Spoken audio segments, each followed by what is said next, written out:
Saw the other day with Eala, that's been a talk, and which is understandable. There's some players coming from respective countries, like she's coming from Philippines, which is now a big deal. She's been the biggest ever, tennis player from that country, which is a big country, and there's big interest. So things like that happen. I mean, it's you could argue that it was, maybe a poor schedule, and maybe they could schedule them on a bigger court. Yes, but again, she's so young and she's just coming through. So, and obviously the first couple of rounds, the schedule is so packed. The big courts with big names, it's difficult. It's not easy to manage that. But again, it's a good problem to have, to be honest. This was definitely one of the bigger Filipino turnouts. Also New York was huge. It was tough because it also depends what court you're on, that you feel the noise and things.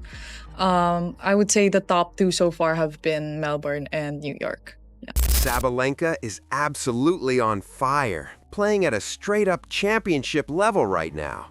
You can see the skill, the focus, the moves. This isn't just good, it's next level.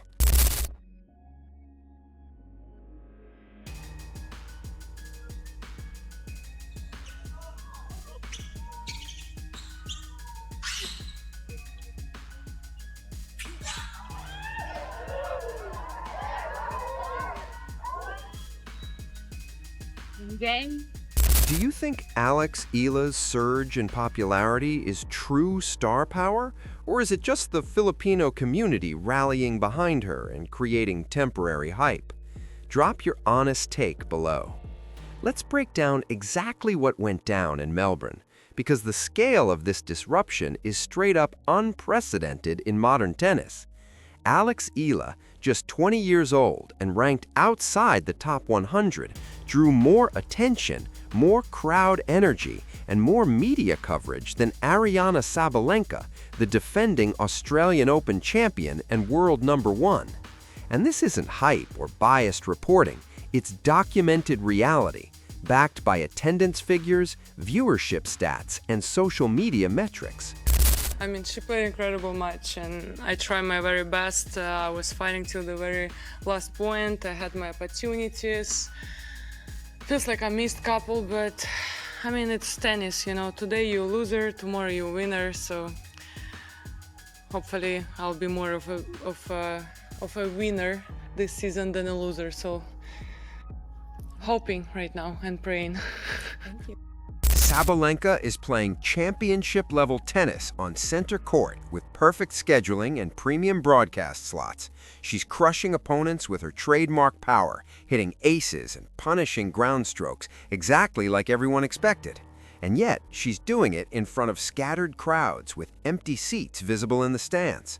Meanwhile, Eala is out on the outer courts, small venues for early round matches, generating such insane crowds that security had to step up because fans were climbing fences and trash cans just to get a glimpse.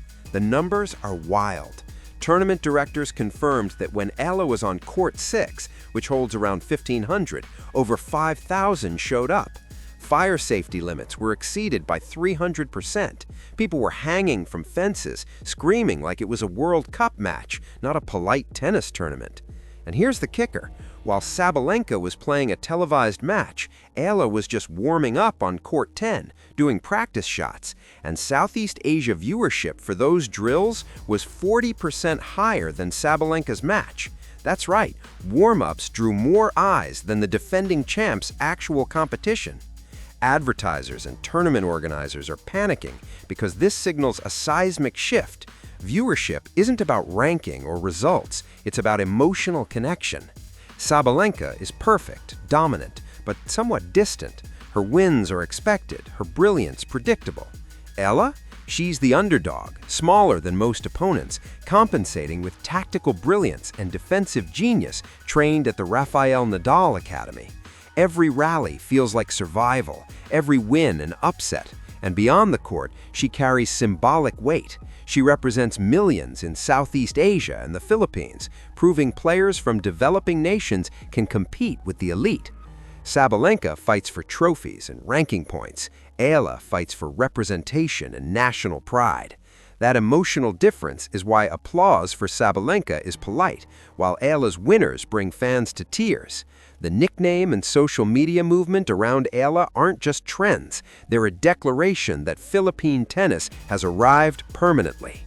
Sponsors like Nike, Adidas, and Wilson are already in bidding wars because signing her isn't just about one player, it's about an entire market previously disengaged from tennis. Her game evolution proves this isn't empty hype. Her left-handed slice serve, mental toughness, and ability to feed off chaos show she can compete at the highest level. Economic impact? Melbourne Park reportedly generated an extra $15 million in tourism because of her matches. Fans flew in from across Southeast Asia. Traffic in Manila disappears when she plays. Professors cancel classes to stream her matches. This is the Manny Pacquiao-level obsession for tennis in a country with no major tennis culture. That's symbolic power. Sabalenka may be world number one, defending champ, technically superior, but none of that matters right now. Star power and emotional connection have shifted the spotlight. Even press conferences highlight Eala's fan base over Sabalenka's achievements, delivering a psychological blow the champ can't ignore. Historical parallels are clear. Serena Williams brought massive audiences. Li Na opened Asian markets. Eala is doing the same for Southeast Asia. And here's the twist. She doesn't even need to win the tournament to cement her impact. She's already proven she can command global attention, drive economic influence, and eclipse the defending champ in buzz, crowds, and viewership. Rankings and trophies don't capture this power. Sabalenka might lift the trophy, but Eala just changed the game. The Australian Open belongs to Alex Eala.